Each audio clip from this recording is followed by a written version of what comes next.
2012 সালের ঘটনা। আমার প্রতিবেশীর নাম মোহাম্মদ রশিদ ফকির। সে পেশায় একজন কৃষক। সে তখন জমিতে পানি সেচ দিত। ইরি ধান বোনার সময় জমিতে সেচ দেওয়ার জন্য তার একটা সেচ মেশিন ছিল। সারাদিন ধরে সেচ দেওয়ার পরেও দেখা যেত আরো অনেক জমি বাকি আছে, তাই সেচ দেওয়ার জন্য রাতেও তাকে থাকতে হতো। তাই তার সেচ মেশিনের ওপর ছোট্ট একটা ঘর বানানো ছিল, সেখান থেকেই সে সবকিছুর তদারকি করত। তার সাথে আরো কয়েকজন থাকতো, তবে তাদের মেশিনের ঘর থেকে দূরে থাকতে দেয়া হতো।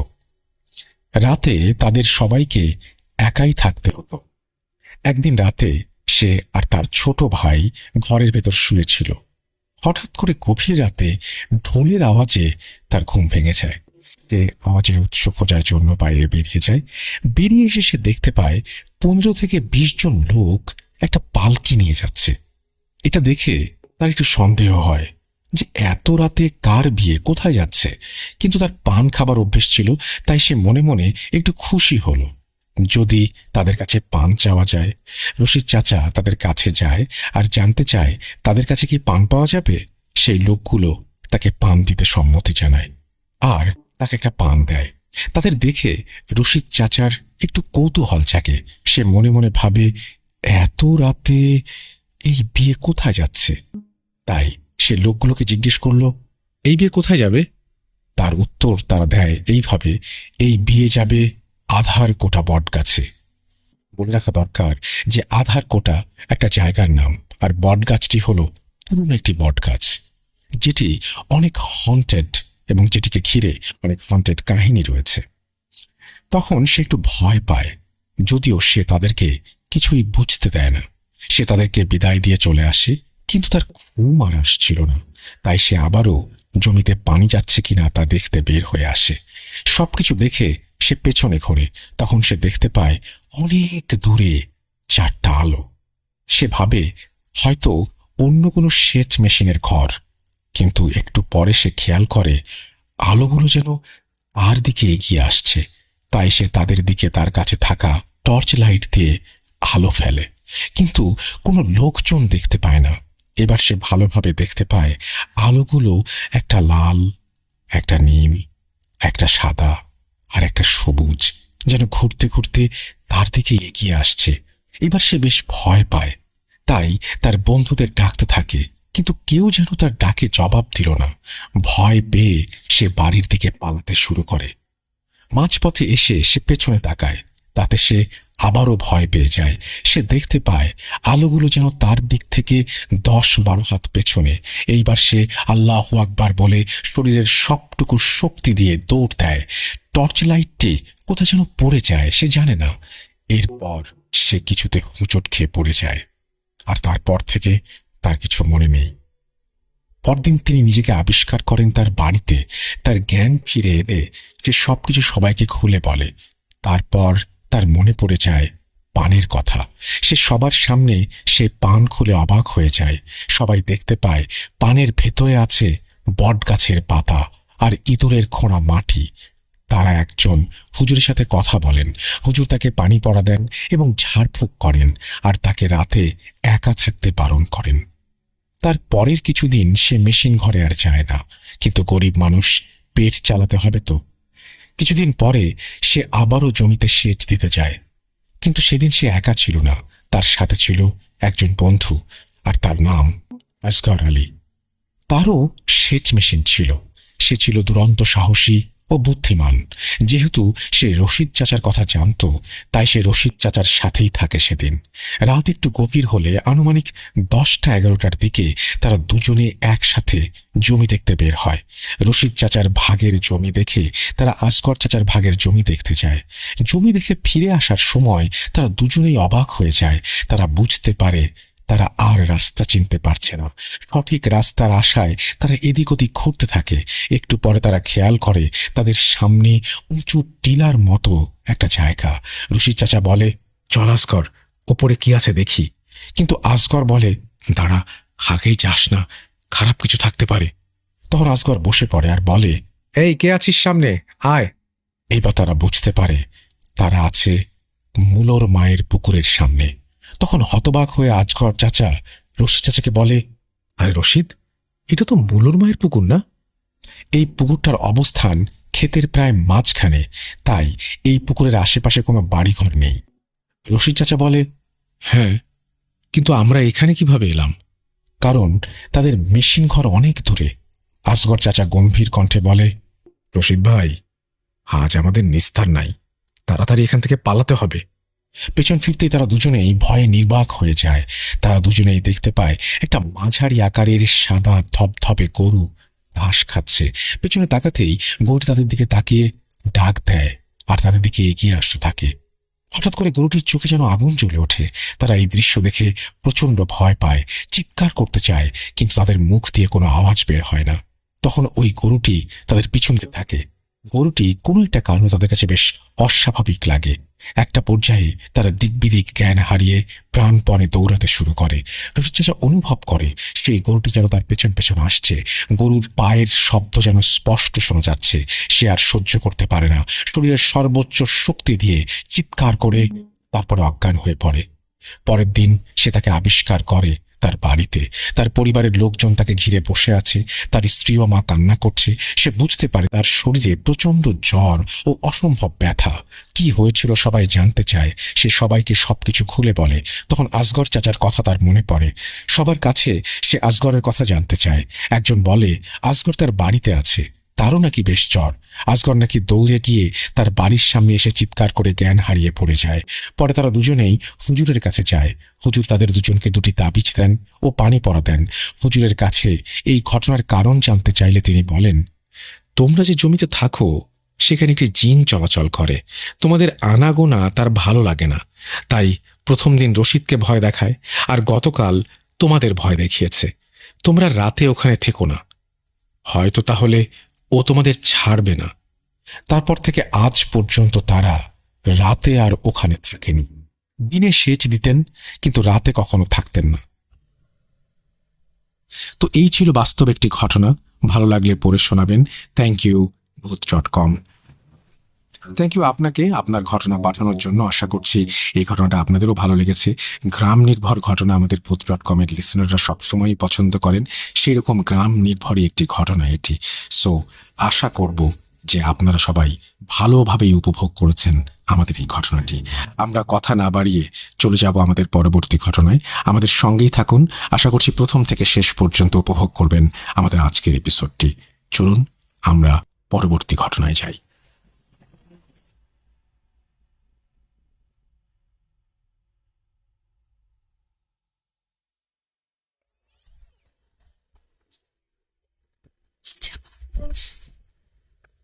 শুনতে পাচ্ছেন সব?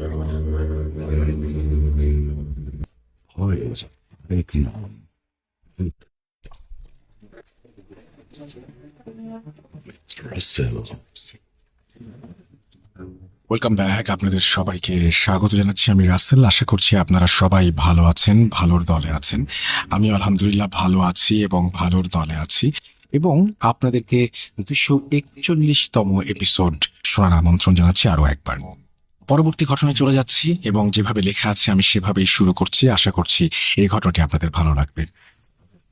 আসসালামু আলাইকুম রাসেল ভাই, আশা করি ভালো আছেন, কেননা আপনি সবসময় ভালোর দলে। আমি নাবিল, জামালপুরে থাকি এবং সেখান থেকেই বলছি।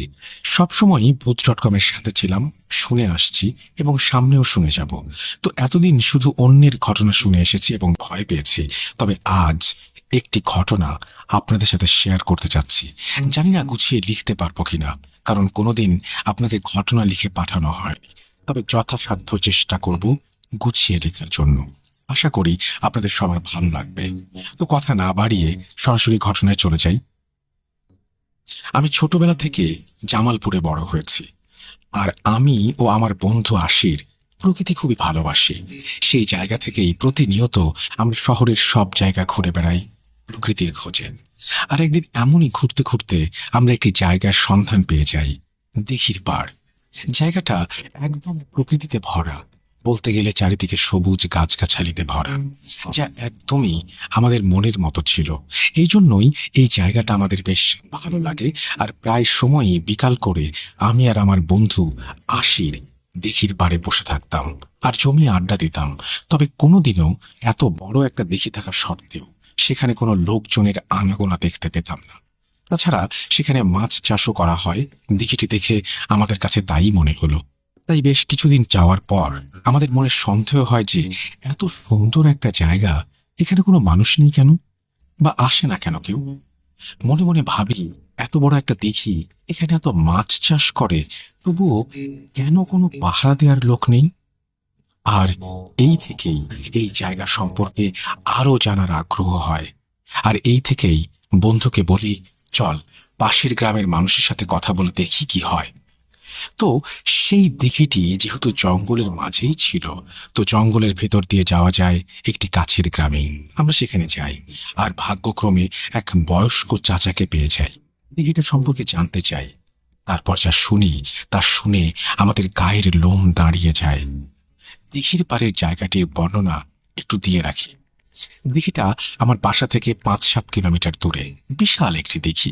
দিঘির চারপাশে বেশ কিছু জায়গা জুড়ে বিশাল ঘন জঙ্গল, গাছগাছালি।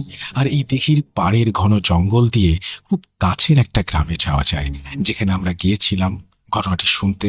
আর দিঘির পাড়ে একটা পরিত্যক্ত মসজিদও আছে। আর দিঘিতে বছরে 6 মাস মাছ চাষ করা হয়, আর বাকি 6 মাস এই দিঘিটি শুকিয়ে থাকে। আর দিনের বেলায় এই দিঘির আশেপাশে কোনো লোকজনের দেখা পাওয়া যায় না। সন্ধ্যার পরের কথা তো বাদই দিলাম। তো একদিন দুজন সাহস করে দিঘির ঘন জঙ্গল পার হয়ে আমরা পাশের গ্রামে এক চাচার কাছে গিয়ে কথা বলি।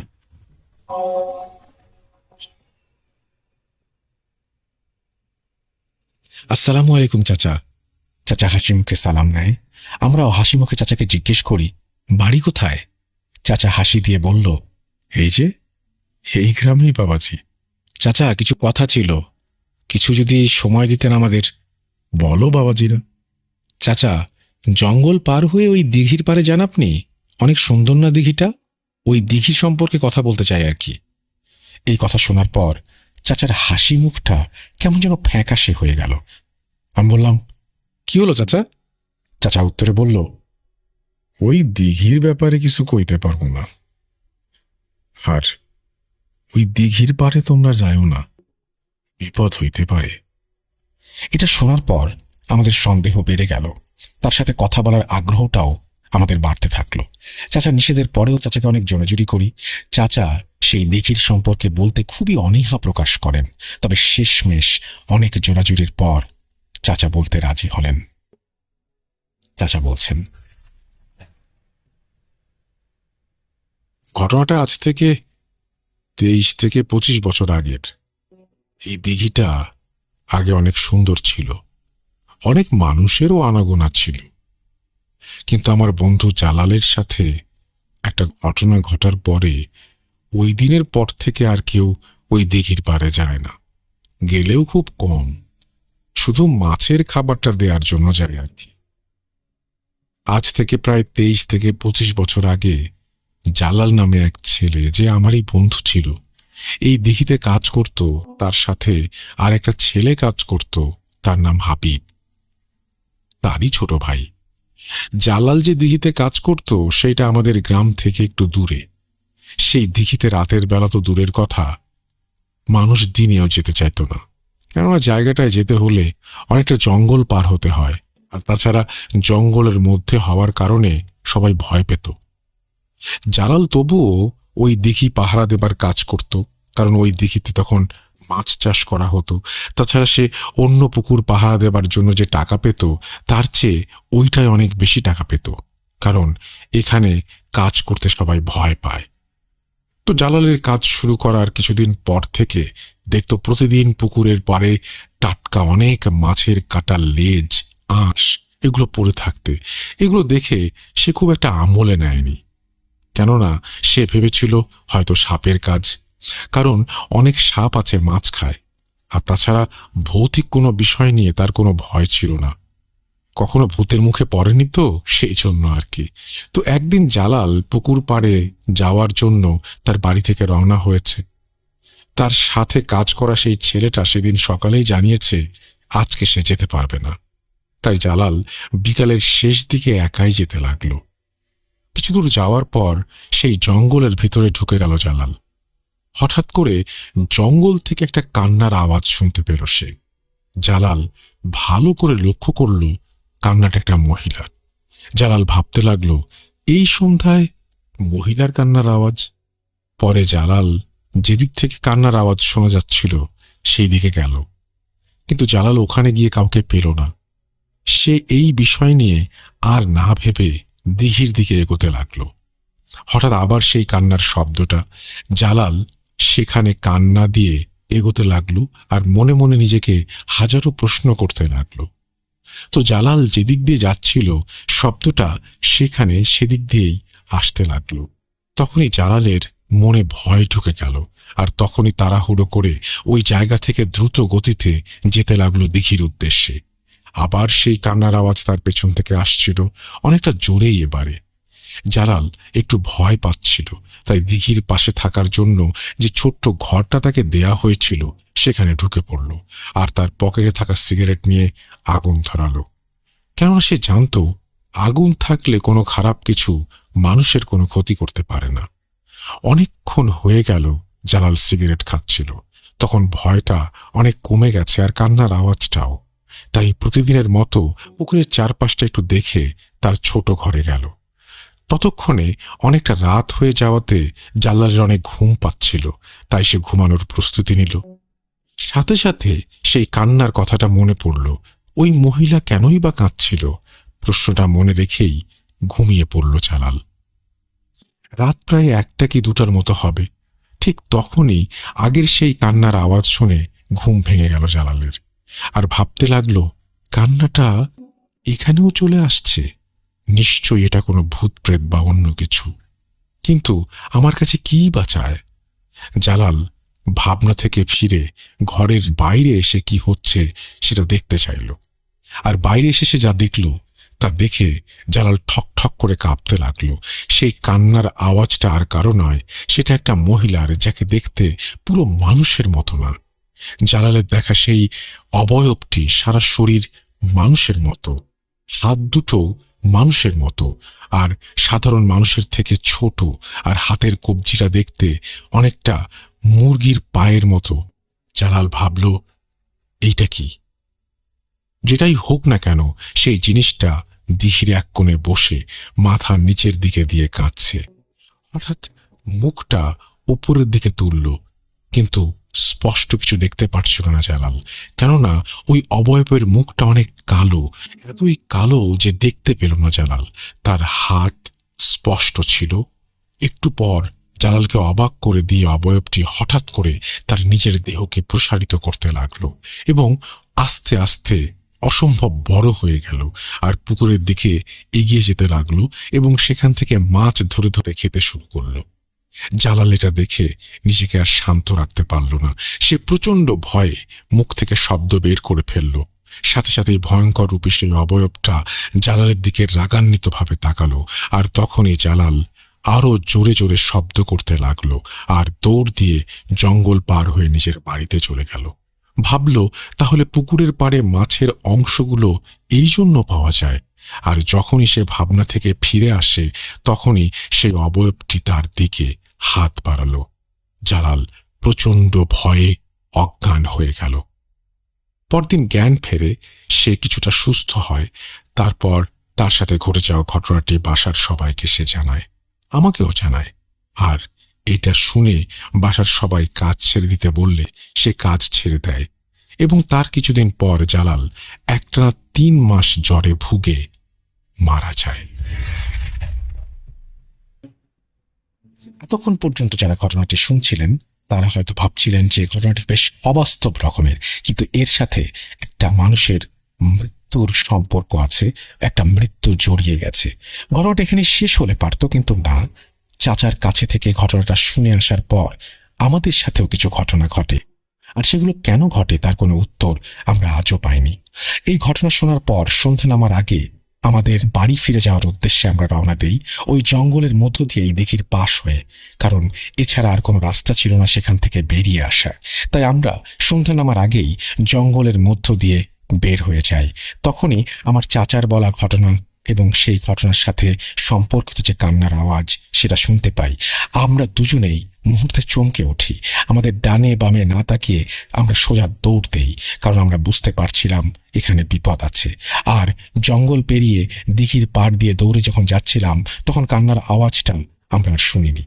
তবে দিঘির মধ্যে আমরা দেখতে পাই বিশাল আকৃতির বুদবুদ, যা মোটেও স্বাভাবিক বুদবুদের মতো ছিল না। সেটি ছিল বিশাল আকৃতির। আর এর সাথে আমরা বিভৎস পচা মাছের গন্ধ পাই, যদিও যাওয়ার সময় আমরা কোনো গন্ধ পাইনি। এসব দেখে আমাদের দুজনেরই হাত পা রীতিমতো কাঁপছিল, আর দৌড়ানোর শক্তি ছিল না। তবুও কষ্ট করে আমরা দিঘি থেকে যত তাড়াতাড়ি সম্ভব বেরিয়ে পড়ি আর রিকশায় করে বাড়ি চলে আসি।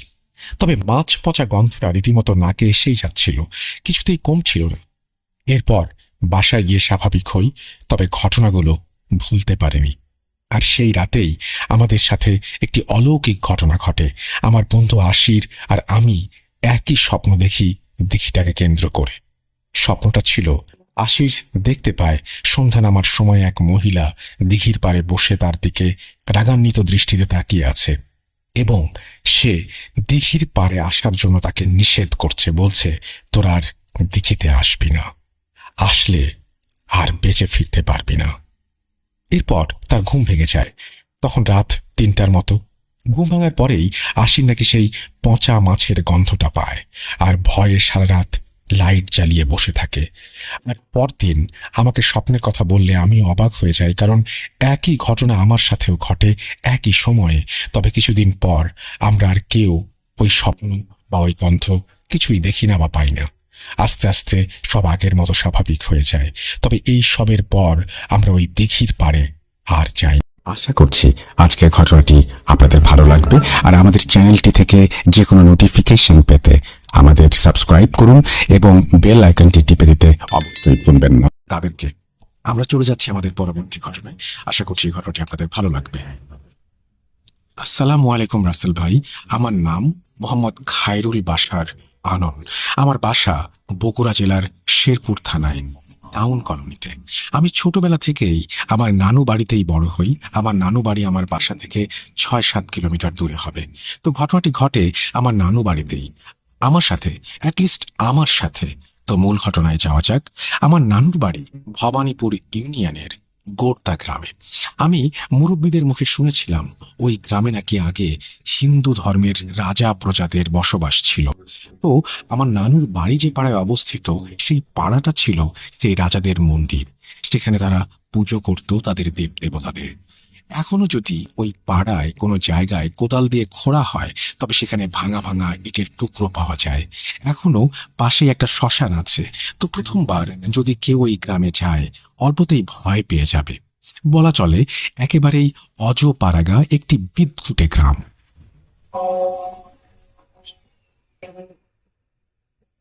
সেদিন রবিবার, 17/7/2020। আসলে আমি তখন নতুন বিয়ে করেছি। বলে রাখা ভালো, আমার ছোটবেলা থেকেই ক্যারাম খেলার প্রচুর নেশা ছিল। বরাবরের মতো সেদিনও আমি ও আমার মামাতো ভাই শাহিন ও শাহাদাত এদের নিয়ে ক্যারাম খেলা শেষ করে রাত 1:30 কিংবা 2টার দিকে বাড়ি ফিরছিলাম। তো এত রাতে পরিবারের কেউ যদি দেখে ফেলে, তাহলে অনেক বকা খেতে হবে। এই ভেবে আমরা ঠিক করি পেছনের দরজা দিয়ে আস্তে আস্তে ঢুকবো। আগেই বলে রেখেছি, আমাদের গ্রামের মাঝখানে আমাদের পাড়ার চারিদিকে শুধু ক্ষেত আর ক্ষেত, এবং ক্ষেত ছাড়া কিছুই দেখা যায় না। তো শাহিন প্রথমে দেখতে পায় বাড়ির পেছনে একটু দূরে দুজন মানুষ ক্ষেতের মাঝখান দিয়ে দৌড়চ্ছে।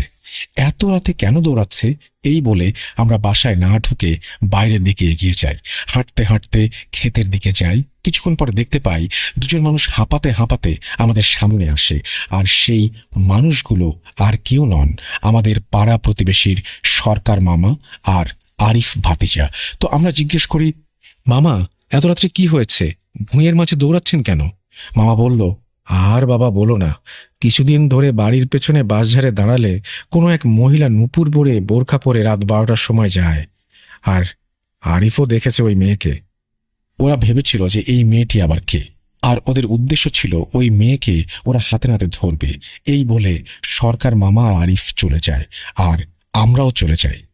ওরা ভেবেছিল যে মেয়েটি হয়তো বিপদে পড়েছে বা অন্য কোনো কিছু একটা। কিন্তু আমার বউ রাতে মাঝে মাঝে ঘুমের মধ্যে বলে, তুমি যাও, ও আসছে। এরকম আবোল তাবোল বকে। তাই আমি ওকে কবিরাজের কাছে নিয়ে যাই। আর কবিরাজ আমাদের কাছের রিলেটিভ। কবিরাজ আমার বউকে তাবিজ দেয়, পানি পরা দেয়, তেল পরা দেয়। কিন্তু হঠাৎ কবিরাজ বলে ওঠে, তোমরা এখন যাও। আমি যখন বলি কি হয়েছে ভাই, তখনই সে আমাকে ধমক দিয়ে বলে, এত কথা বলছো কেন, যেতে বলছি যাও। আমি আর আমার বউ কিছু না বলেই চলে আসি। আসার সময় কেমন যেন বিদঘুটে গন্ধ পাই। মনে হচ্ছে কেউ হয়তো এই মাত্র এখানে মলত্যাগ করেছে, এরকম একটা গন্ধ। 2-3 ঘন্টা পর কবিরাজ আমায় ফোন করে আসতে বলেন। কিন্তু এবার আমি একাই যাই। কবিরাজ বলে, সরি তখন খারাপ আচরণ করার জন্য। তুমি কিছু বুঝতে পারোনি? আমি বললাম, কি? সে বলে, কোনো গন্ধ পাওনি? হ্যাঁ পেয়েছি। তখন কবিরাজ বলে, তুমি তো জানো না সরকারের সাথে কি হয়েছে? আমি বললাম, না আমি আসলে জানি না। তখন সে আমাকে বলে, তোমাদের পাড়ায় একটি দুষ্টু পিশাচ ঢুকেছে, আর ও এত খারাপ, ও মানুষের টয়লেটের মধ্যে থাকে, ওর গা দিয়ে তাই এত গন্ধ। সরকার আমার কাছে এসেছিল, কিন্তু আমি ওকে না বলে দিয়েছি, কারণ ওই দুষ্টু পিশাচ এতটাই খারাপ, ওর সাথে পারা কঠিন। সন্ধ্যাবেলা তোমার বউ যেন বাইরে বের না হয়। আমি নিয়মিত পানি পরা তেল পরা দিচ্ছি, ইউজ যেন করে। 3-4 দিন পর একদিন দুপুরবেলা আমি বাজারে যাচ্ছিলাম। তখন সরকার মামাকে দেখি এত গরমের মধ্যে চাদর পরে বাড়ি যাচ্ছে। আমি বলি, মামা কি হয়েছে আপনার? সে ভয়ার্ত চোখে আমার দিকে তাকিয়ে বলে, কিছু না। এই বলে সে চলে যায়। পরে আমার মামির মুখে শুনতে পাই সরকারের গর্ভবতী মেয়ের বাচ্চা নাকি মারা গেছে। এমনকি শাহিনের কাছে শুনি ওই পিশাচ নাকি সরকারের কাউকে ছাড়বে না, সে বলেছে। কিছুদিন পর আবার রাতে ক্যারাম খেলা শেষ করে বাড়ি ফিরছি আমরা 3 জন। দেখি কেউ আসছে আমাদের পেছন পেছন নুপুর পড়ে। আমরা 3 জনই একটু ভয় পাই, আর আমরা কোনো কিছু চিন্তা না করেই দৌড় দেই। আমি আর শাহাদত ভাইয়া দৌড়ে বাড়ির কাছে চলে আসি, কিন্তু শাহিনকে দেখতে পাই না। তখন শাহাদত ভাইয়া বলে, চল ওকে নিয়ে আসি। আমরা ওকে খুঁজি বিভিন্ন রাস্তায়, কিন্তু পাই না। হঠাৎ করে দেখি গ্রামের ভেতরে একটা বাড়ির ওয়াশরুমের সাইডে শাহিন বসে আছে, আর ওর সাথে ওই নুপুর পরা মেয়েটা। নুপুর পরা মেয়েটার মুখ যেন কালির চেয়েও কালো, আর পা নেই। সেই মেয়েটা তার পাশে বসে আছে। শাহাদাত ভাইয়া এটা দেখে চিৎকার করে অজ্ঞান হয়ে যায়, আর শাহিন আমার দিকে তাকিয়ে আছে আর হাসছে। ওর চোখ দিয়ে যেন আগুন ঝরছে, মুখ দিয়ে লালা পড়ছে। আমি নিজের অজান্তেই জোরে জোরে সুরা পড়ছি। আমি যেন পা তুলতে পারছি না, মনে হচ্ছে এরা আমার ভাই। আমার চোখ দিয়ে পানি ঝরছে। আমার সুরার শব্দে পাশের বাসার সাহেরা আপু বলে উঠল, কে রে ওখানে? সাহের আপুর জামাই। আর সাহের আপু চলে আসতেই শাহিন মাটিতে পড়ে যায়, আর আমিও অজ্ঞান হয়ে যাই। তারপর আমার আর কিছুই মনে নেই। 3-4 ঘন্টা পরে আমার জ্ঞান ফেরে, আর দেখতে পাই আমার পাশে অনেক মানুষ। সাহের আপুর বাড়িতেই আমি শুয়ে আছি। আমি বলি, শাহিন আর শাহাদত ভাই কোথায়? তখন কেউ একজন বলে ওঠে, শাহিন আর শাহাদত ভাই নাকি তাদের জ্ঞান এখনো ফেরেনি, ওদেরকে বাজারে একটা কবিরাজের কাছে নিয়ে যাওয়া হয়েছে। এরপর ওরাও সুস্থ হয়ে ওঠে। কিন্তু সেই সময়ের কথাগুলো এখনো মনে পড়লে শিউরে উঠি। আমাদের গা বন্ধ করে দেয়, বাড়ি বন্ধ করে দেয়, আর কখনো ভুলেও রাতে বের হই না ক্যারাম খেলতে। কবিরাজ বলে ওইটা একটা কালি ছিল, আর ওর শক্তি অনেক, ও অনেক শক্তিশালী। সরকারের মামার বাচ্চাকে সেই মেরে ফেলেছে। অনেক কষ্ট করে লিখছি রাসেল ভাই। আমার সাথে ঘটে যাওয়া ঘটনাটি দয়া করে আপনার মুখে শুনতে চাই। আমি আপনার নিয়মিত একজন শ্রোতা ও ভক্ত। আমার কাছে এর চেয়েও ভয়ানক ঘটনা আছে, কিন্তু আগে প্লিজ আপনার কণ্ঠে ঘটনা শুনতে চাই। ভালো থেকেন, আল্লাহ হাফেজ। আশা করছি আজকের ঘটনাটি আপনাদের ভালো লাগবে, আর আমাদের চ্যানেলটি থেকে যে কোনো নোটিফিকেশন পেতে আমাদের সাবস্ক্রাইব করুন এবং বেল আইকনটি টিপে দিতে অবশ্যই ভুলবেন না। আসসালামু আলাইকুম রাসেল ভাই, আমি অনিক চৌধুরী। আমি বর্তমানে অবস্থান করছি ফ্রান্সের একটি শহরে। এটি আমি ইমেলে লিখে দিচ্ছি, কেননা আমি যে শহরটিতে থাকি এখানে খুব অল্প পরিমাণ বাংলাদেশি রয়েছে। এখানে আমরা অ্যারাউন্ড 50 থেকে 60 জন বাংলাদেশি আছি। তো সেই ক্ষেত্রে আমার যে স্থানের ব্যাপারে আমি ঘটনাটা লিখছি সেই স্থানটা প্রকাশিত হয়ে যাওয়ার সম্ভাবনা আছে। যাই হোক, আমি ফ্রান্সের দক্ষিণাঞ্চলে যে শহরটিতে আছি সেখানে একটা বিল্ডিং আছে যেটাকে বাড়ি বলা যাবে না, কারণ এটার উপরের দিকে ফ্ল্যাট আর নিচে ছিল অনেকগুলো দোকান, রেস্টুরেন্ট ইত্যাদি। তো বাড়িটি বর্তমানে পরিত্যক্ত। আমার কাছে এই বাড়িটির ছবি এবং ভিডিও আছে, আপনি চাইলে আমি সেগুলো শেয়ার করতে পারি আপনাদের সাথে যদি আপনি চান। আর সেই বাড়িটি নিয়ে আমার নিজের সাথে ঘটে যাওয়া একটি ঘটনা রয়েছে। সত্যি বলতে বাড়িটা হচ্ছে যে আমি এই শহরের একদম কেন্দ্রে, ঠিক তার আশপাশে অনেকগুলো কমার্শিয়াল স্থাপনা রয়েছে, যেমন ম্যাকডোনাল্ডস, বার্গার কিং ইত্যাদি তার খুব আশেপাশে। এবং তার কাছে খুব বড় বড় কিছু সুপার শপ আছে, যেমন লুক্লার্ক, নেট্রো ইত্যাদি। তো এই কথাগুলো বলার উদ্দেশ্য হলো যে এরকম একটা বিজি এরিয়াতে এরকম একটা অ্যাবান্ডন বাড়ি, যেটা এমন একটা অ্যাবান্ডন বিল্ডিং যেটা মানে আমার কাছে ছিল স্ট্রেঞ্জের মতো। তো যাই হোক, 2022 সালের জুন মাসে আমি এই শহরটিতে আসি। তো এই শহরে আসার পরে আমি সর্বপ্রথম একটা স্কুটার কিনি, যেহেতু আমি স্টুডেন্ট। আর হচ্ছে যে এখানে বেশিরভাগ স্টুডেন্টরা বা যারা নতুন আসে তারা পার্ট টাইম জব হিসেবে ফুড ডেলিভারির কাজগুলোকে বেছে নেয়। তো আমিও যথারীতি স্কুটার কেনার পরে প্রথম দিকে যখন আমি উবার ইটস এর আবেদন করি, এইখানে আমার আবেদনটা অ্যাপ্রুভ হতে কিছুটা সময় লাগছিল। এই সময়ের ভিতরে আমি জাস্ট শহরটাকে ঘুরে দেখতাম। দেখার জন্য সবসময় শহরের এরকম ব্যস্ততম একটা পয়েন্টে এরকম একটা অ্যাবান্ডন বাড়ি দেখে আমার কাছে মনে হতো যে এখানে কি স্ট্রেঞ্জ, কিছু একটা তো অবশ্যই আছে, কেননা এত দামি একটা জায়গায় এই জায়গাটা কেন খালি থাকবে। তো যাই হোক, আপনারা জানেন এখানে ফরাসিরা, ওরা ফরাসি ভাষায় কথা বলে। ওদের সাথে যেহেতু আমি নতুন ছিলাম, তখন আমি ভাষাটা ভালোভাবে জানতাম না। এটা অ্যারাউন্ড 2022 সালের জুলাই মাসের ঘটনা। তো তখন আমি একদিন হঠাৎ করে দেখলাম ওই বাড়িটার সামনে একটা ময়ূর। তো সচরাচর শহরের মাঝখানে ময়ূর, এটা একটু অড। যদিও আমি মানে এই ব্যাপারটাতে ইউজড টু ছিলাম না, আমি হয়তো ভাবছি যে আমি নতুন আসছি এই শহরে, হয়তো এরকম হয়। তো ওই বাড়িটার ভিতরে একটা ময়ূর দেখলাম আমি বিকালবেলা। রোদ ছিল, আশেপাশে অনেক মানে গাড়ি ঘোড়া ছিল। এদেশে কিরকম হয় যে রাস্তায় গাড়ি যাচ্ছে, কেউ আশপাশটা দেখে না। তো যাই হোক, আমি কৌতূহল বশত সেই বাড়িটার সামনে দেখলাম একটা ময়ূর। তো আমি জাস্ট স্কুটার থেকে নেমে ভিতরে যাই এবং ভিডিও করি ময়ূরটাকে। তো এটা দৌড়ে সেই পরিত্যক্ত ভাঙা বিল্ডিংটার ভিতরে চলে যায়। তো ওকে ফাইন, আমি সেদিন আর ওটা নিয়ে মাথা ঘামাই নাই। এরপরে আরেকদিন হঠাৎ করে আসলাম, দেখি যে একটা সজারু, সজারু মানে ওই যে কাঁটাযুক্ত যে প্রাণীটা, তো সজারু দেখলাম। আমি দেখলাম সেটাও যথারীতি ওই বাসার ভিতরে ঢুকে গেল। তো যাই হোক, আমার এটা নিয়ে অতটা আগ্রহ ছিল না। আমার মূল ঘটনাটা শুরু হয় 2022 সালের ডিসেম্বর মাসের সময়। একদিন তখন অলরেডি আমার উবার ইটস এর অ্যাকাউন্টে অ্যাপ্রুভ হয়ে গেছে, আমি ফুড ডেলিভারির কাজ করি রেগুলার। তো যেহেতু এই সুপার শপ যেগুলা ছিল, লুক্লার্ক, নেট্রো, আলদি, লিডিল ইত্যাদি হচ্ছে যে আপনার রাত 8টার পরে সেগুলো বন্ধ হয়ে যায়। তো শুধু ম্যাকডোনাল্ডস, বার্গার কিং ইত্যাদি বিভিন্ন রেস্টুরেন্ট যেগুলো আছে সেগুলো খোলা থাকে। তো এরকম একদিন আমার একটা অর্ডার আসে যে আমি একটা রেস্টুরেন্ট থেকে একটা ক্লায়েন্টের কাছে খাবার দিয়ে আসতে যাচ্ছি। তো এই এই জায়গাটার আসলে ওয়েদার কেমন, মানে সাগর পাড়ের এরিয়া, তো এই দিকটাতে আপনার এক এক দিন এক এক রকম ওয়েদার থাকে। লাইক এই শীতকালীন সময়ে দেখা যাচ্ছে যে প্রচুর বাতাস আর হুট করে ঝড় বৃষ্টি এরকম শুরু হয়।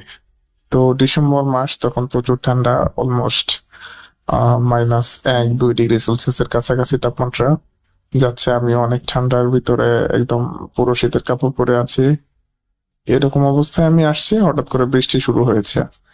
তো বৃষ্টি শুরু হওয়ার কারণে সেদিন আমার মানে আমার কাছে আমার রেইনকোটটা ছিল না।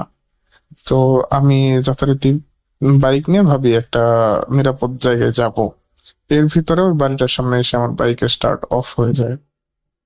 তো বিশ্বাস করবেন না রাসেল ভাই, ওই বাড়িটার সামনে এসে আমার বাইকের স্টার্ট অফ হয়ে যায়। আমি তাকিয়ে দেখি ওইখানে যে অ্যাবান্ডন বাড়িটা ছিল, একটা পরিত্যক্ত বাড়ি ছিল, ওইখানে আসলে কোনো অ্যাবান্ডন বাড়ি না, কোনো পরিত্যক্ত বাড়ি না। আমি দেখতে পারি যে ওইখানে মানে অনেক ওয়েল ডেকোরেটেড একটা রেস্টুরেন্ট, নিচে তার পাশে একটা ট্যাক্সি ফোনের দোকান। এ দেশগুলোতে ট্যাক্সি ফোনের দোকান হয় সাইবার ক্যাফের মতো, অনেকটা অনেক জমজমাট একটা রেস্টুরেন্ট। হ্যাঁ, আমি এদিকটা দেখে রীতিমতো অবাক হয়ে যাই যে হয়তো মানে 2-3 দিন আগে আমি যখন ওই জায়গাটা দেখেছি ওইটা অ্যাপয়েন্টমেন্ট ছিল, তো আজকে রাত 10টা বাজে আমি তাকিয়ে দেখতেছি এখানে এরকম এত সুন্দর একটা রেস্টুরেন্ট, তার পাশে ওরকম ট্যাক্সি ফোনের দোকান, আবার উপরেও মনে হচ্ছে যে ওইখানে যে কমার্শিয়াল মানে অ্যাপার্টমেন্ট গুলো আছে, যে অ্যাপার্টমেন্ট গুলো আছে বাসাগুলা, ওই দিকটাতে মনে হয় মানুষজন থাকে। তো আমি রীতিমতো অবাক হয়ে যাই রাসেল ভাই।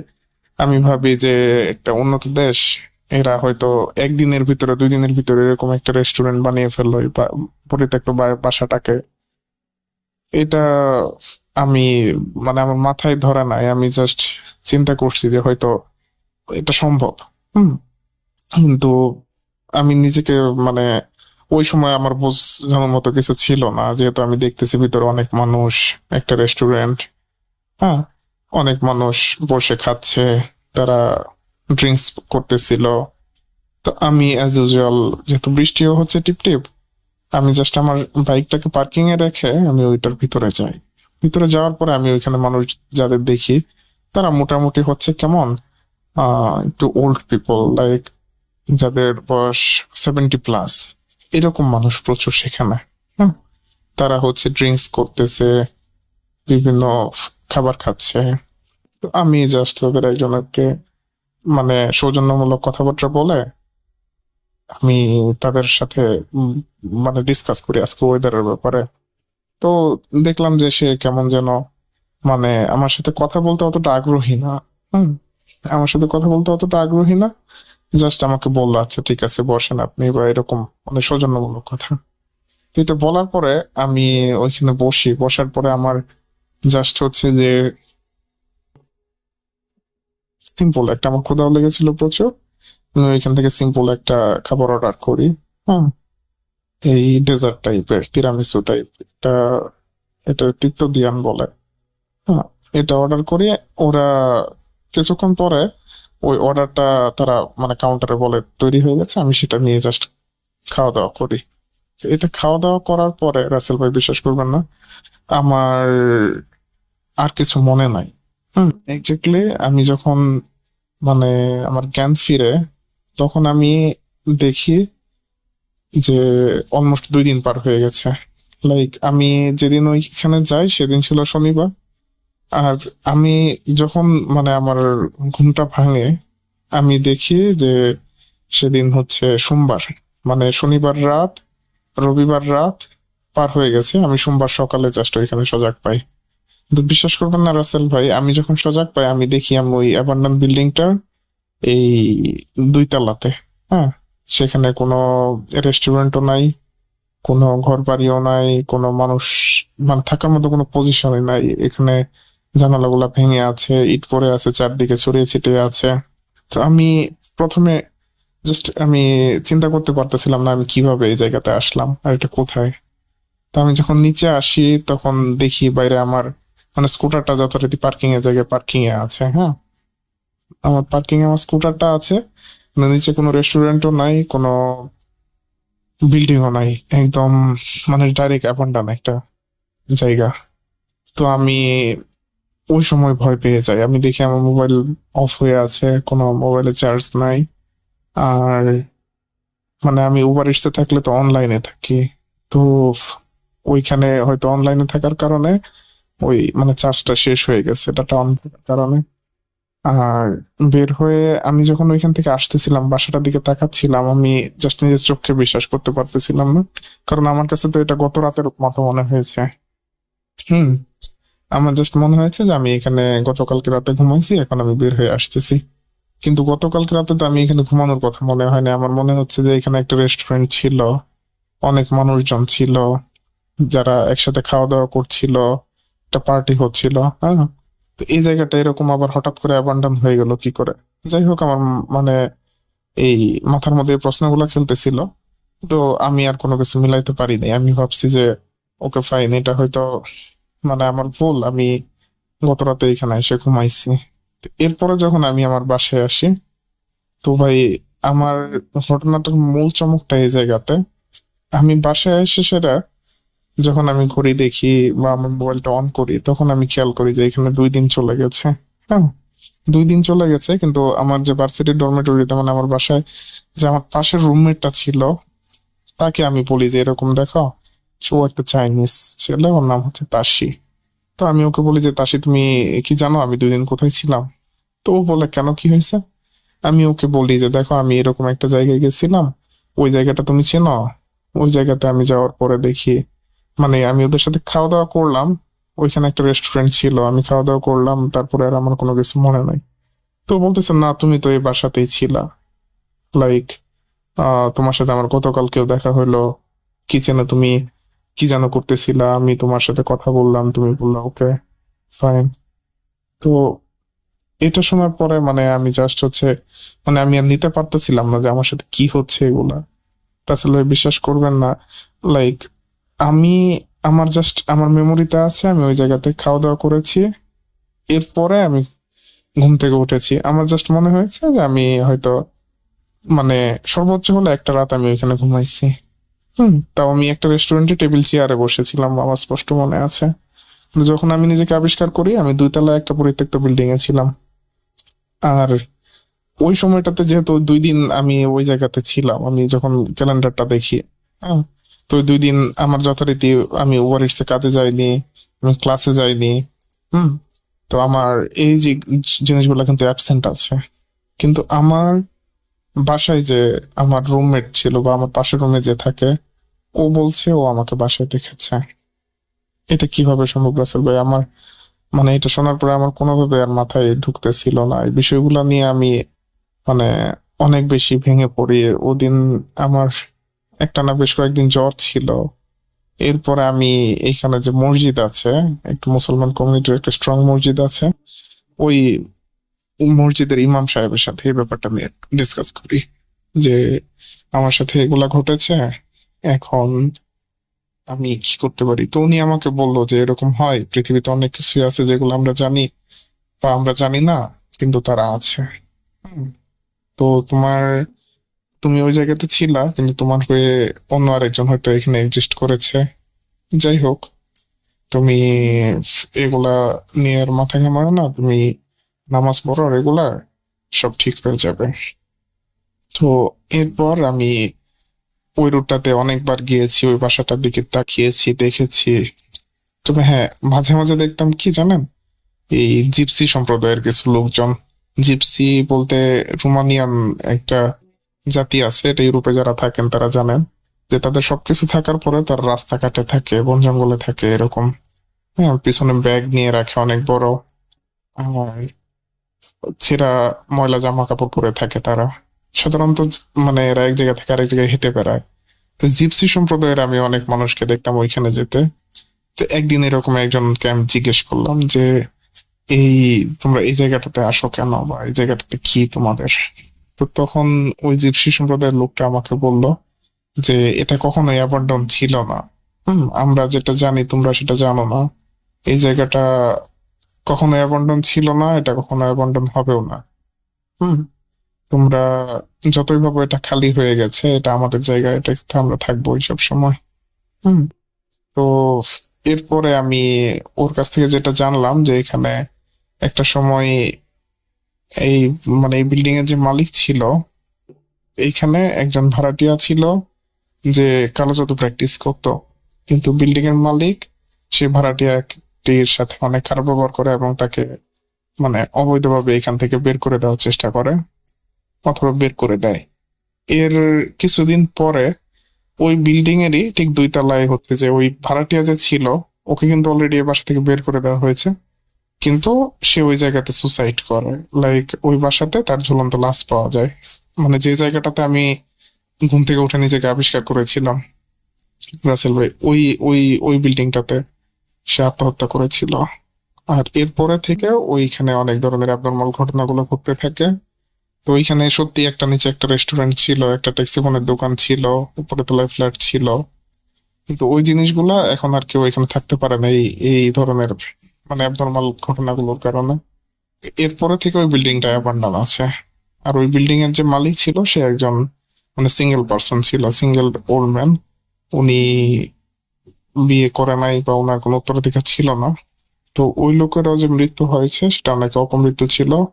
তো এরপরে থেকে ওই বাসাটা বা ওই বিল্ডিংটা টোটালি অ্যাবান্ডন, মানে এই দেশে যেরকম হয় আর কি, যে একটা প্রপার্টি যদি কোনো ওনার না থাকে তো সেটা হচ্ছে যে সরকারের মালিকানা পেয়ে যায়, এবং ওই জায়গাটা সরকার যতদিন পর্যন্ত স্থাপনা একদম মিশে না যায় ততদিন পর্যন্ত সরকার ওইখানে হস্তক্ষেপ করে না।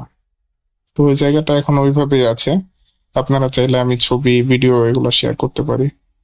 তো রাসেল ভাই, আমি জানি না, আমি এর আগে কখনো স্টোরি রেকর্ড করিনি, বা ভূতের ফোন উপলক্ষে আমি দিচ্ছি, এটা ভূত.com উপলক্ষে, কেননা আমি ভূতের ফোনের সাথে আছি 2011 সাল থেকে। আশা করছি আজকের ঘটনাটি আপনাদের ভালো লাগবে। আর আমাদের চ্যানেলটি থেকে যে কোনো নোটিফিকেশন পেতে আমাদের সাবস্ক্রাইব করুন এবং বেল আইকনটি টিপে দিতে অবশ্যই ভুলবেন না। প্রথমেই আমি আমার পরিচয় পর্ব শেষ করতে পারে আমি আমার ঘটনায় যাব। রাসেল ভাই, আমি সুজন, খুলনা বিভাগের বাগেরহাট জেলা থেকে বলছি, এবং আমি বর্তমানে একটি ঔষধের ফার্মেসিতে কর্মরত অবস্থায় আছি। আজকে আমি যে ঘটনাটি শেয়ার করতে চলেছি, এই ঘটনাটি আসলে আমার বাবার সাথে ঘটে যাওয়া একটি ঘটনা। তো আমি কথা না বাড়িয়ে আমি সরাসরি ঘটনায় চলে যাই। ভাই, ঘটনাটি ঘটে 2007-08 সালের দিকে আর কি, এবং ঘটনাটি ঘটে আমার দাদা বাড়িতে। তখন আমাদের জয়েন্ট ফ্যামিলি ছিল। আমার দাদার বাড়িতে আমরা একসাথে সবাই আর কি থাকতাম। পরবর্তীতে আমরা ওখানে আর থাকা হয় না, ওইখান থেকে আমরা সরে গিয়ে অন্য একটি গ্রামে গিয়ে বাড়ি করেছি আর কি। তো ওই গ্রামের ওই আমার দাদা বাড়ির একটি ঘটনা আমি আজকে শেয়ার করতে চলেছি। রাসেল ভাই, আমাদের যখন আর কি ঘটনাটা ঘটে, আমাদের তখন অনেক ধান হতো, ধানের জমি ছিল এবং অনেক ধান হতো আমাদের বাড়িতে। তো সমস্যাটা কি যে আমাদের যে উঠান, ওই উঠানে আসলে মানে জায়গা ছিল না আর কি ধান রাখার মতো, বা ধান সিদ্ধে শুকনো এগুলো করার মতো আসলে জায়গা তেমন ছিল না আর কি। তো কাজেই আমাদের ধানগুলোকে আমাদের দাদা বাড়ির সাইডে একটা স্কুল মাঠ ছিল, ওই স্কুল মাঠে আর কি রাখা হতো আর কি, আমাদের যে ধানগুলো আর কি ওইখানে রেখে তারপরে হচ্ছে গিয়ে আপনার ওই ধান ই করা, মলা, তারপরে সিদ্ধা শুকনো ধান রোদ দেয়া, এই কাজগুলো করা শেষ হলে তারপর আবার ওইখান থেকে আমাদের বাড়িতে নিয়ে আসতো আর কি। তো সেই কারণে আমাদের ওই ধানগুলো কেটে ওই ওই স্কুল মাঠে আর কি উঠাই। তো উঠানোর পরে সেই তখন আর আসলে আবার ধান চুরি হয়ে যেত। রাত্রিবেলায় দেখা গেল যে অনেকে ধান চুরি করে নিয়ে যেত। তো সেই কারণে আমার বাবা করেন কি, ওই ধান যেহেতু স্কুল মাঠে উঠাইছেন, সেহেতু স্কুল মাঠে পাহারা দিতে হবে, ধান রাত্রে ওইখানে থাকতে হবে, তা না হলে ধান চুরি হয়ে যেতে পারে।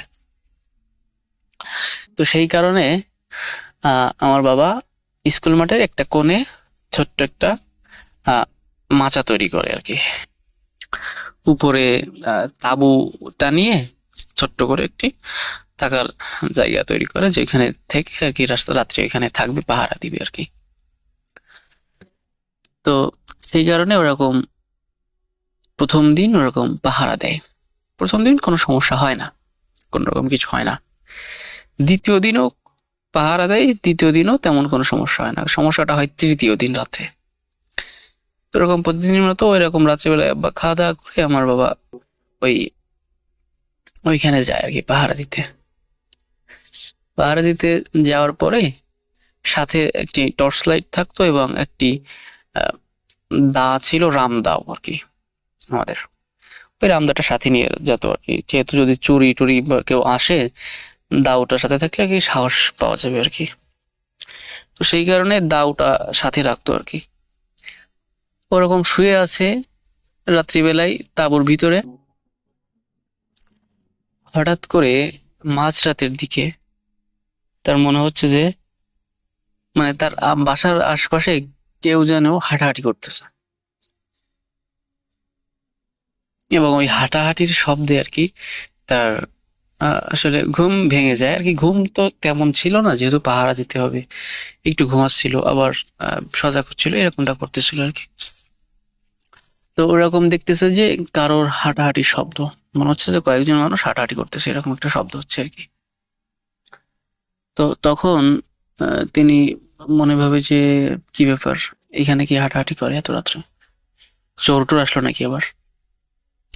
তখন সে বাইরে বের হন, লাইট জ্বালিয়ে টর্চটা নিয়ে এবং দাও রামদাও খাওয়ান হাতে নিয়ে আর কি বাইরে বের হন। বাইরে বের হয়ে এদিক ওদিক লাইট মেরে দেখেন যে না, কোথাও কিছু দেখা যাচ্ছে না, কোনো মানুষজন নেই। তখন ভাবে যে হয়তো বা আমার মনের ভুল হতে পারে, এটা মনে করে সে আবার আহ, তাঁবুর ভিতর ঢুকে আবার শুয়ে পড়ে আর কি।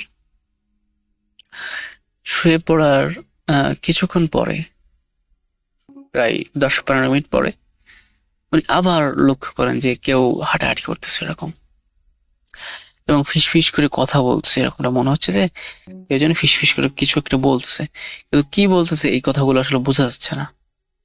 তবে তিনি স্পষ্ট শুনতেছিলেন যে কিছু একটা বলতেছে, তারা কথা বলতেছে কয়েকজন, কিন্তু এমন একটা ভাষায় কথা বলতেছে আসলে বুঝেই উঠতে পারতেছে না যে কি যেন একটু বলতেছে। তখন আমার বাবা আবার সে তাঁবুর ভিতর থেকে বের হন। বের হয়ে আবার দেখেন যে কিছু নেই, কোথাও কিছু নেই, কোনো সাড়া শব্দ নেই, সবকিছু ঠান্ডা পরিবেশ।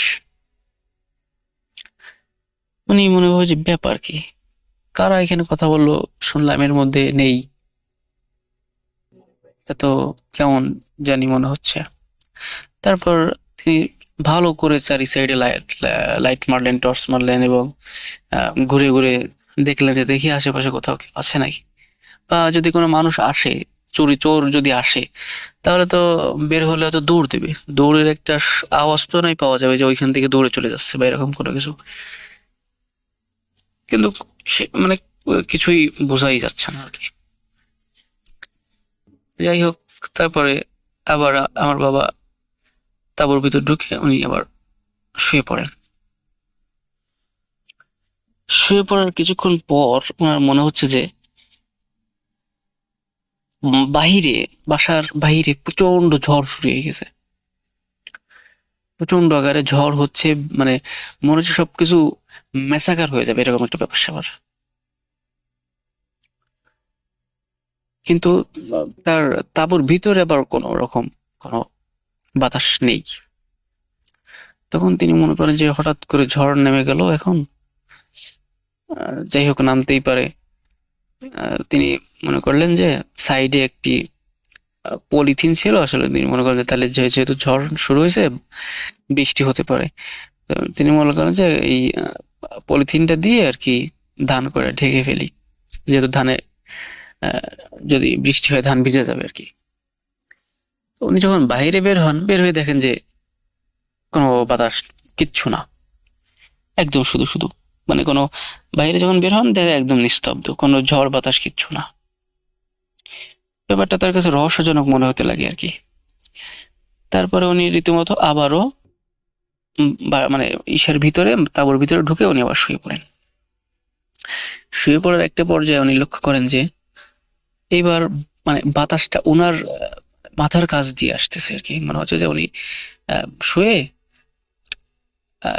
সাইডে একটা কাঁথা আছে, কাঁথাটা গায়ে দিয়ে উনি শুয়ে পড়েন, এবং মনে হচ্ছে যে এবার যেরকমটা মনে হচ্ছে যে যে ফু দিচ্ছে কেউ, এরকমটা মনে হচ্ছে যে কোনো বড় একটা কোনো কিছু তার তাঁবুর ঠিক মাথার কাছে এসে জোরে ফু দিচ্ছে এবং তার কাঁথা উড়ে চলে যাচ্ছে, এরকমটা মনে হচ্ছে।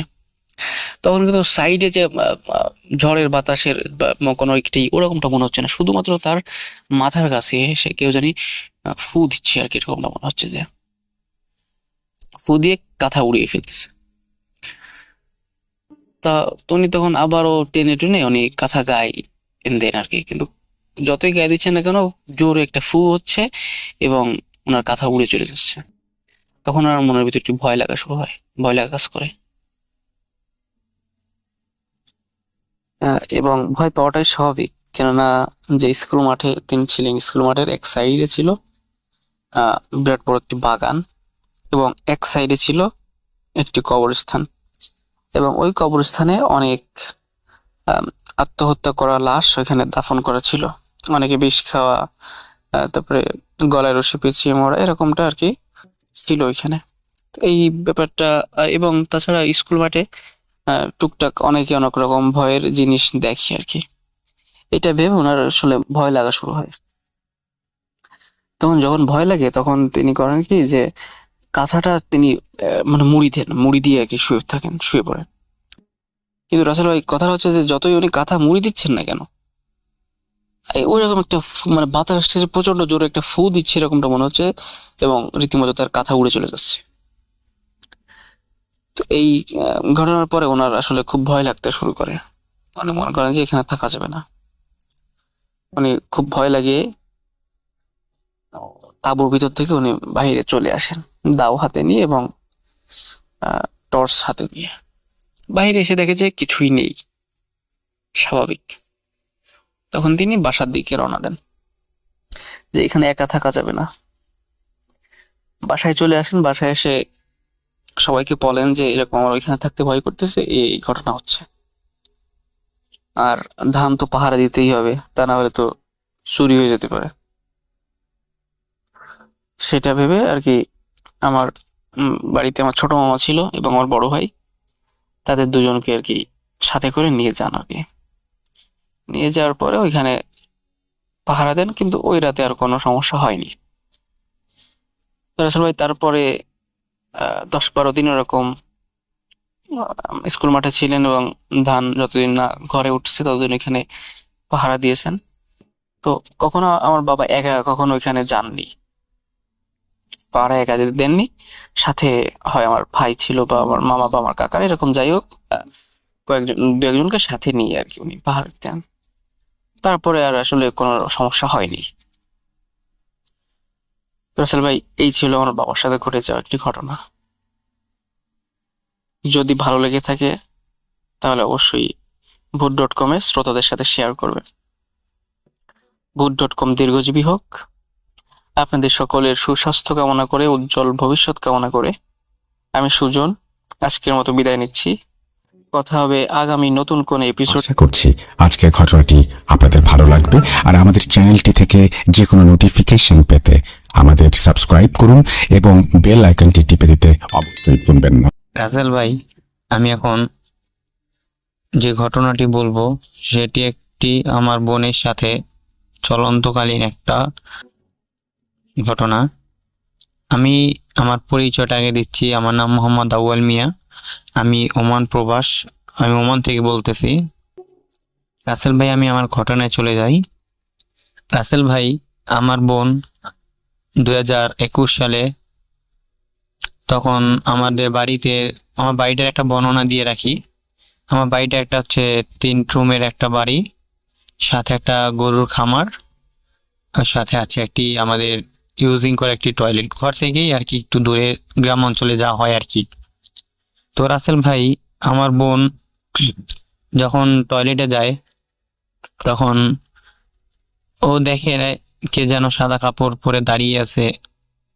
আর ও টয়লেটে যখন যায় তখন কেউ ঢিল মারছে টয়লেটে, কেউ দেখতেছে দাঁড়িয়ে আছে। এরকম অনেক দিন চলে যাচ্ছিল। তো আমার বোন এটা কোনো পাত্তা দেয়নি। ঠিক আছে, যে বউ ভাবছে মনের ভুল। মানুষের একদিন 2 দিন হতে পারে রাসেল ভাইয়া, মানুষের প্রতিদিন তো হয় না, তাই না? ও প্রতিদিনই এরকম দেখতো যে ওকে কেউ সাদা কাপড় পরে ডাকছে, কেউ দাঁড়িয়ে আছে, হয়তো কেউ ঢিল মারছে।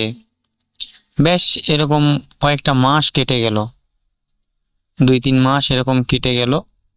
একজন হুজুরকে, মানে একটা মসজিদের ইমামকে ডেকে ওকে দেখানো হলো, বললো যে এটা কিছু না, এটা স্বাভাবিক মনের বিভ্রান্ত। তাই ওকে তাবিজ পরা দিল, পানি পরা দিল, এই আর কি। দেওয়ার পর ভাইয়া, সমস্যা এখানে সমাধান নয়। ওর বিয়ে দিলাম। বিয়ে দেওয়ার পর ভাইয়া ওর এখন 3-4 মাস হয়ে গেছে বিয়ের বয়স, বিয়ের দিন, যে 3-4 মাস।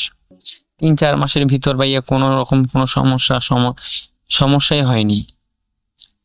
তো ভাইয়া ও এই তো কোরবানি ঈদ গেল আমাদের বাড়ি, যখন আমার বোন আসলো তখন আমার বোন আসছে বেড়ায় গেছে, তখন আমার বোন একা একা যখন বের হইতো তখনই ওকে দেখতো কি কেউ বলতেছে যে আয় আয় তোকে নিয়ে যাব, এরকম ওকে অনেক ডাকতো, ওর সাথে দেখা করতো। এরকম আমার বোন কোনো পাত্তা দেয়নি, ব্যাস কোনো রকম ইয়ে হয়নি। আমার বোন যখন ওর শ্বশুর বাড়ি চলে গেছে তখন ওর বিহিভ এমন হয়েছে যে ভাইয়া বলার বাহিরে, যা এতটা বিহিভ খারাপ বিহিভ করতেছে সবার সাথে বলার বাহিরে। রাতে ঘুমে স্বপ্নে দেখে বিভিন্ন রকমের সব অনেক কিছু স্বপ্ন দেখে, আর ওকে বলতেছে তোকে নিয়েই যাবো আমি, কেউ ঠেকাতে পারবে না, রাখতে পারবে না। ও পুরো রাতে পুরো বাড়িটা মাথায় করে রাখে, যা বলার বাইরে। ভাইয়া কি বলবো যে এখন ইদানিং ওকে 2-3 জন কবিরাজ দেখানো হয়েছে, কোনো লাভ হচ্ছে না। তো আমার বোনের ট্রিটমেন্ট চলতেছে ভাইয়া। আর কালকে আমি ও আমি শুনছিলাম যে সপ্তাহখানিক আগে যে আমার বোনের সাথে নাকি একটা কবিরাজে তাবিজ দিছে, পানি পড়া দিছে, তারপরও বলছে যে ঠিক হয়ে যাবে। তখন আমার বোন ঘরে বসে কোরআন শরীফ পড়তেছিল, তখন জানালা আছে ও শ্বশুর বাড়িতে, হ্যাঁ ঘরে জানালার সাইডে ও বসে ও কোরআন শরীফ পড়তেছে, আর দেখতেছে যে সাদা কাপড় পরিধান ওই লোকটা অবয়বটা দাঁড়ায় আছে। তখন আমার বোন বলল দাঁড়া আমি কোরআন শরীফটা পড়া শেষ করে নেই, তার সাথে তোকে দেখতেছি। এই কথা বলছে ভাইয়া, সাথে সাথে যে আমার বোন নিচে তাকাইছে আর দেখে ওইটা ভ্যানিশ, ওটার নাই। তো ভাইয়া যদি আমার বোনের সাথে এখনো অহরহ ঘটতেছে, এরকম কিছু কিছু ঘটনা ঘটতেছে, এটা কি আসলে কোথা থেকে আসছে কি আসছে কেউ বলতে পারতেছে না। আমার বোনের ট্রিটমেন্ট চলতেছে এখনো। তো তো যদি আমার বোনের জন্য সবাই দোয়া করবেন, boot.com দীর্ঘজীবী হোক, আমরা সবাই সাথে আছি। আর আপনাদের সবাইকে ধন্যবাদ। যদি আমার ঘটনাটি ভালো লাগে তাহলে প্রচার করবেন boot.com-এ। আর আমার সাথে ঘটে যাওয়া আরো দুটো নিজের সাথেই ঘটে যাওয়া ঘটনা আছে, আমি নিজের সাথেই ঘটছে, তা আমি boot.com-এর সাথে শেয়ার করব। আসসালামু আলাইকুম।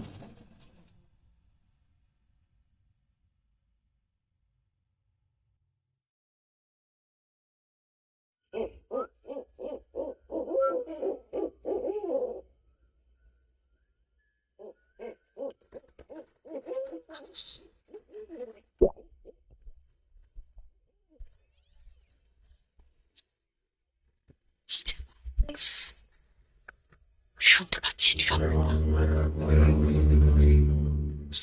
ভিতরে এভাবেই আসে।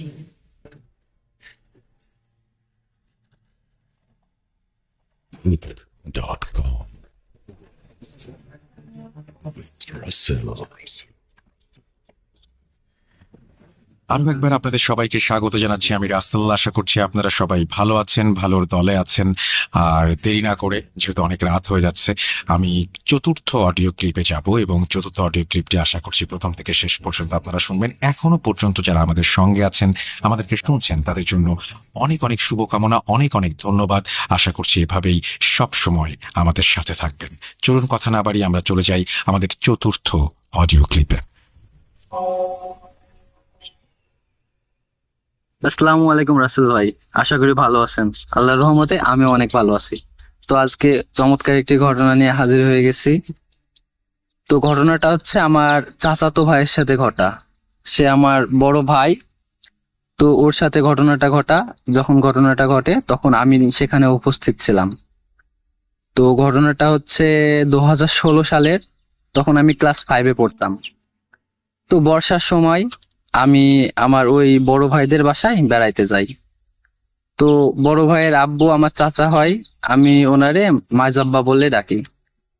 তো ওখানে গেলাম তখন বর্ষার সময়। ওখানে যাওয়ার পরে বড় ভাইয়ের সাথে সারাদিন আড্ডা দিলাম। আড্ডা দেওয়ার পরে রাত হয়ে গেল, তো রাত্রে আমরা বাসায় আসলাম। বলে রাখা ভালো, বাসায় ওইদিকে মানে বর্ষার সময় তো মানে বৃষ্টি হয়ে মানে পুরা মানে মাঠ টাট সব লোড হয়ে গেছে বৃষ্টির পানিতে। তো ওই ভাইয়াদের বাসায় যখন ঢুকতে হয় তখন ওইখানে হচ্ছে মনে করেন হচ্ছে অনেক বৃষ্টির পানি জমে গেছে। তো এই জন্য তো রাত্রে তো পানির ভিতর দিয়ে যাওয়া যাবে না, এই জন্য ওরা ওই যে গ্রামের ভাষায় যেটারে সাঁকু বলে, ওই সাঁকু বানাইছে। তো সাঁকু বানানো আছে, তো রাত্রে ওইটার উপর দিয়ে আমরা বাসায় প্রবেশ করলাম। ঢোকার পরে টিভি দেখছিলাম। ওইখানে টিভি দেখছিলাম। আর বলে রাখা ভালো, বাসার বর্ণনাটা হচ্ছে মনে করেন একটা পাড়া আছে, ওই মানে ওই পাড়া থেকে ফুল আলাদা। মনে করেন এখানে আমাদের ভাইয়াদের বাসা থেকে 2 মিনিট হাঁটলে গান তো মনে করেন মেন পাড়া, যেই পাড়ার ভিতরে অনেক মানুষজন থাকে, অনেক বাড়িঘর আছে। মানে বলতে গেলে একবারে ভিন্ন টাইপের বাসা, মানে বাঁশঝাড় আছে, তারপরে হচ্ছে সাইডে 2টা কবর আছে। মানে বলতে গেলে অনেক ভয়ানক জায়গা একটা। তো ওখানে গেলে আমি শুধু মানে সন্ধ্যার আগে বাসায় ঢুকে যাই। তো বড় ভাই আছে, তো সাহস করে ওই দিন বেশি রাত পর্যন্ত বাইরে ছিলাম। তো বাসায় আসলাম, আসার পরে টিভি দেখছিলাম। টিভি দেখার সময় ভাই বলল, আমি তো হচ্ছে মোবাইলটা রেখে আসছি রে, মানে ওই একটা আমাদের নানিদের বাসা ছিল, তো নানিদের বাসায় মোবাইলটা রেখে আসছে তাই বললো। তো ভাইয়া হচ্ছে তখন বাজে রাত 7টা থেকে 7:30 বাজে। তো ভাইয়া হচ্ছে চলে গেল মোবাইলটা আনতে। তো আমি আব্বু আর আম্মুর সাথে বসে টিভি দেখছিলাম ঘরে। তো ভাইয়া চলে গেল। তো ভাইয়া চলে যাওয়ার পরে আমরা টিভি দেখছিলাম। তো ভাইয়া চলে যাওয়ার আধা ঘন্টা পেরিয়ে মানে অনেক সময়, প্রায় 1 ঘন্টা মতন সময় পেরিয়ে যাচ্ছে। তো আব্বু বলছে কোনো কি সমস্যা হলো নাকি, বাইরে গিয়ে দেখে আসি। তো আব্বু বাইরে বের হলো। বাইরে বের হওয়ার পরে দেখছে ওই ভাই হচ্ছে কাদার ভিতরে পুরো একবারে মানে অনেক ধস্তাধস্তি করেছে ভাইয়ের সাথে, এমন একটা মানে বিষয় হয়ে গেছে। তো ভাই সাঁকুটাকে জড়ায় ধরে আছে আর ভাইকে কেটে টান মারছে। তো ভাই এরকম সিচুয়েশনে আছে। তো আব্বু চিল্লাচিল্লি শুরু করছে। তো পরে আমরা বের হয়ে দেখছি এরকম অবস্থা। তো পরে অনেক কষ্ট করে ভাইরে বাসার ভিতর আনলো। তো বাসায় আনার পরে ভাইকে হচ্ছে গোসল দিল, মানে অনেক কাদা টাদা মেখে গেছিল, মানে একটা ধস্তাধস্তি হয়েছে। তো এই ঘটনায় পরে আসছে। তো ওরে গোসল করালো, গোসল করানোর পরে ওরে জিজ্ঞেস করলো কি হয়েছে। তো ভাই কোনো কথা বলতে পারছে না। তো আব্বু আয়াতুল কুরসি পরে ফু দিছে গায়ে। ফু দেওয়ার তৎক্ষণাৎই ও রেগে একবারে ফায়ার হয়ে গেছে। দিয়ে পরে বলছে, আব্বুরে বলছে বড় ভাই যে হচ্ছে তুই হচ্ছে আমার গায়ে ফু দিছিস কেন। এটা বলে রাখা ভালো, আমি মাইজাব্বারে আমি আব্বু বলে ডাকি। তো এখানে আপনারা একটু হয়েন না। তো আমার মাইজাব্বারে আমি আব্বু বলেই ডাকি। তো আব্বুরে বলছে যে তুই আমার গায়ে ফু দিলি কে। পরে আব্বুরে মানে আব্বুর সাথে একটা ধস্তাধস্তি হয়ে যাচ্ছে। তো পরে এইটা হয়ে যাচ্ছে। তো পরে আব্বু হচ্ছে ওরে কষ্ট মষ্ট করে রাখছে। রাখার পরে আম্মুরে বলছে যে তুমি হচ্ছে করো হচ্ছে মানে ওই যে পাড়া আছে ওই পাড়ার ভিতরে একজন মানে টুকটাক কবিরাজি করে, মানে অত ভালো কবিরাজি করে না। তো ওরে ডাকতে বলছে। তো আম্মু আবার একা যেতে ভয় পাচ্ছে। তো আম্মুর সাথে আমি গেলাম। তো সাঁকু টাকু পার হয়ে আমি কবিরাজকে ডেকে আনলাম। ডেকে আনার সময় দেখছি এখানে মানে কবিরাজ আমাদের সাথে আসছে। আসার পরে বাসায় দেখছি মানে বিরাট এক অবস্থা, মানে সবকিছু একবারে ভাঙ্গাচোরা।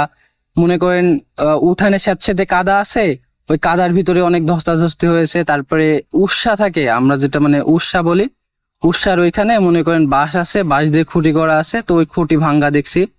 পরে কোন রকম ভাবে দেখছি আব্বু গামছা দিয়ে ওরে পিসমোড়া ভাবে বেঁধে রাখছে। তো পরে ওই খুঁটিটাই ভেঙে ফেলছে ভাই। তো পিসমোড়া করে বেঁধে রাখছে। পরে ওই কবিরাজ আসলো, আসার পরে বলছে, জিজ্ঞেস করছে তুই কেডা। তো পরে ও কোনো কথাবার্তা বলছে না। দিয়ে পরে বলছে তুই কেডা। তো এরকম অনেক মানে অনেক কথাবার্তা বলার পরে ওই মানে ভাইয়া ওই কবিরাজরে গালাগালি করছে, মানে আকাশটা ভাবে গালাগালি করছে যে তুই চলে যা।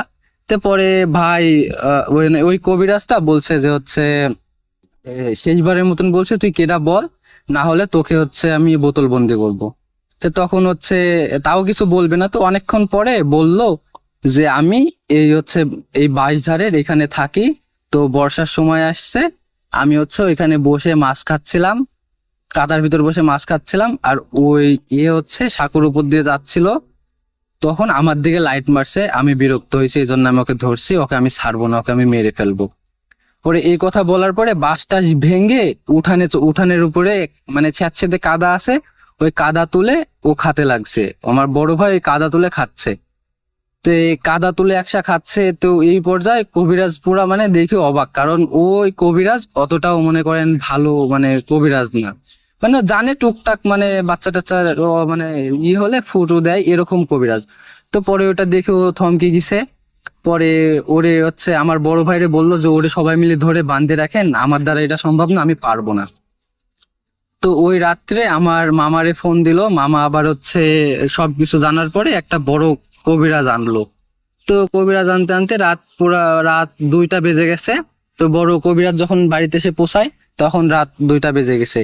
আর কবিরাজ আসার আগে এই সন্ধ্যার সময় থেকে পুরা ওই যে রাত 2টা পর্যন্ত যা হাল করছে এটা আমি নিজের চোখে দেখছি। আমি ভয়ে আমার লোম খাড়া হয়ে গেছে। ও দেখছি কাদা খাচ্ছে, এই সুইটি বেড়াছে, তো পরে বাইন্ধি রাখছে, পরে বাঁশ ভাঙ্গি ফেল দিবে, এরকম একটা সিচুয়েশন হয়ে গেছে। তো পরে ওই ভাই বেঁধে রাখার অবস্থা একটু শান্ত আছে। পরে কবিরাজ যখন বাড়িতে পা রেখেছে, বড় কবিরাজ যখন বাড়িতে পা রেখেছে, তখন এই কবিরাজকে আবার গালি দিতে লেগেছে, মানে আকাশটা ভাবে গালিগালাজ করছে। যে পরে ওই কবিরাজ আসলো, আসার পরে মানে আব্বুরে বলল যে 2টা মোমবাতি আনেন, আর হচ্ছে মিষ্টি, যে কোনো ধরনের মিষ্টি 1 বা 2 কেজি আনেন। তো পরে আব্বু হচ্ছে ওইখানে আমার ওই পাড়ার ভিতরে একটা দোকান ছিল, মানে বাড়ির সাথে দোকান। তো ওই বাড়িওয়ালা আবার হচ্ছে আমাদের রিলেটিভ হয়, তো ওই বাড়িওয়ালাকে সব মানে জানানোর পরে মানে আসলে কি মানে এই ঘটনাটা ঘটে গেছে পাড়ার বেশির মানুষ জানে না, কারণ আমাদের বাড়িটা বলে রাখছি যে আমাদের বাড়ি থেকে ওই যাতে মনে করেন আরো 5-6 মিনিট মানে 2 মিনিট মতন লাগে, আগে বলছি। তো পরে জন্য ওরা কেউ জানে না। দিয়ে পরে ওরা জানার পরে ওই বাড়ির থেকে ওই দোকান থেকে মোমবাতি নিছে 2টা, নেওয়ার পরে হচ্ছে করছে, ওই মিষ্টি তো এখন এই রাত্রে পাওয়া যাবে না, তো আমাদের নানির বাড়ির পাশে ওই হচ্ছে মিষ্টি তৈরি করে, জিলাপি মিষ্টি এগুলা সব তৈরি করে একটা মানে ফ্যাক্টরির মতন আছে ছোটখাটো মানে বাড়ির। তো ওই বাড়িতে যাওয়ার পরে আব্বু হচ্ছে বললো যে মিষ্টি আসে নাকি, পরে বলছে হ্যাঁ মিষ্টি তো আসে। তো মিষ্টি ওইখান থেকে আনলো, আনার পরে আব্বু বাসায় আসলো, আসার পরে কবিরাজ রিচুয়াল শুরু করলো, বান্দা থেকে ছড়িয়ে দিল, তারপরে একটা বৃত্ত আঁকলো। যাই হোক কিছু দিয়ে একটা বৃত্ত তৈরি করছে, তখন আমার অনেক আগের ঘটনা তো আমার মনে নাই। তো ওই বৃত্তর ভিতরে ওরে বসালো, বসানোর পরে বলছে যে তুই কেটা, তো পরে বলছে যে আমি এই যে যে এরকম এরকম লাইট মারছে আমার দিকে, এরকম এরকম করছে, ওকে আমি ছাড়বো না। পরে বলছে না তুই হচ্ছে এরে সাইডে চলে যা, না ছাড়া তোকে আমি বোতল বন্দি করবো, এরকম হাবিজাবি অনেক বলার পরে তো পরে এক পর্যায়ে সে রাজি হয়। তো পরে বলছে কি যে তুই এই ছেলেটাকে তো মনে করে বলছিলাম যে কাদা খাইছে, তো পরে ওই জায়গাটা পুরা মানে গর্ত করে ফেলছে, এত পরিমাণ কাদা খাইছে। তো পরে কবিরাজ বলছে তুই এত কাদা খাইছিস, আরে তুই এরকম ছেলেটা মরে যেত কাটতো, মানে যদি এরকম কাদা খাচ্ছে ছেলেটা তো মরে যাবে। পরে বলছে আমাকেও বিরক্ত করছে, ওকে আমি মারতে চাইছি, এই জন্য আমি কাদা খাচ্ছিলাম। তো পরে কবিরাজ একটা পানির সাথে একটা কি পানি পড়লো, আর ভিতরে একটা গাছের মতন দিল। পরে এটা মানে ওই ভাইরে খাওয়াই দিল। তো ওই ভাই এমন বমি করলো, বমি করতে করতে মনে করেন ভিতরে যত কাদা ছিল বমির সাথে মনে করেন কাদা বের হয়ে আসলো। পরে এটা দেখে তো মনে করেন আমি তো তখন বাচ্চা ছেলে, ক্লাস 5-এ পড়ি। তো এটা দেখার পরে আমি অনেক ভয় পাইছি যে ভিতর থেকে কাদা বের হচ্ছে, কাদা খাইছে, তো মানে মানে বিশাল একটা সিচুয়েশন। তো পরে ওই ভাই হচ্ছে ওই ভাইরে মানে ওই বমি করার পরে কাদা টাদা সব বের হয়ে গেল। পরে ওই কবিরাজ বলল যে এবার তুই চলে যা। তারপরে বলছে যে আমি চলে যাব, আমাকে মিষ্টি খাইতে দে, এই আমারে মাছ খাইতে দেয়নি, তোর আমারে মিষ্টি খাইতে দে, আমি চলে যাব। তারপরে আব্বু 2 কেজি মিষ্টি আনছিল, ওই মিষ্টি মানে এক পর্যায়ে মানে একসাথে 5-6টা করে মিষ্টি মুখে দিয়ে ওই মানে ভাই খাচ্ছিল, 5 থেকে 6টা মিষ্টি একসাথে মুখে দিয়ে খাই, মানে 1 মিনিটের মধ্যে 2 কেজি মিষ্টি শেষ করে ফেলছে। শেষ করার পরে ওই মিষ্টি খেয়ে চলে গেল, ও মানে চলে গেছে। তো পরে চলে যাওয়ার আগে কবিরাজ বলছে যে তুই তো চলে যাবি, প্রমাণ কি? পরে বলছে তোরা যে সাঁকুতে যাওয়া আসা করিস এই সাঁকুর উপর আমি উল্টে থুয়ে চলে যাব। দিয়ে পরে হচ্ছে ওই জিনটা চলে গেল। তো পরে হচ্ছে আব্বু আর হচ্ছে ওই কবিরাজ বাইরে আসলো, আর আমি আর আম্মু হচ্ছে ওই ভাইয়ের কাছে ছিলাম। তো তো হচ্ছে বাইরে যাই, দেখছে হচ্ছে পুরা সাঁকু উল্টানো, মানে সাঁকু এখান থেকে মনে করেন অনেক বড়ই হবে, মানে বৃষ্টির পানিতে লোড হয়ে গেছে, তো সাঁকুতে যাওয়া আসা করে সাঁকু পুরা উল্টানো, পুরা উল্টে থুয়ে দিছে। এটা আমি সকালবেলায় দেখছি।